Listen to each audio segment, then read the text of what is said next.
Hello, my name is OONYU Paul, an agricultural student from Uganda. And as an agricultural student, I have acquired hands-on skills in both dairy and piggery, among which these activities include feeding of the cows, milking of the cows every day, and deworming of the cows. I also have skills in piggery, among which the activities include deworming of the pigs, spraying of where they sleep, formulating their feeds.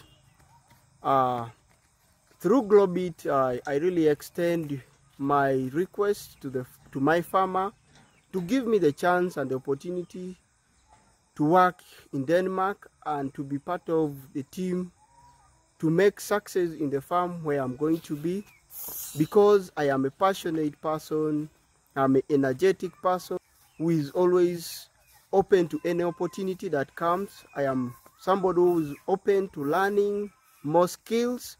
Please allow me take you through my video clips to see the daily routines that I've been involved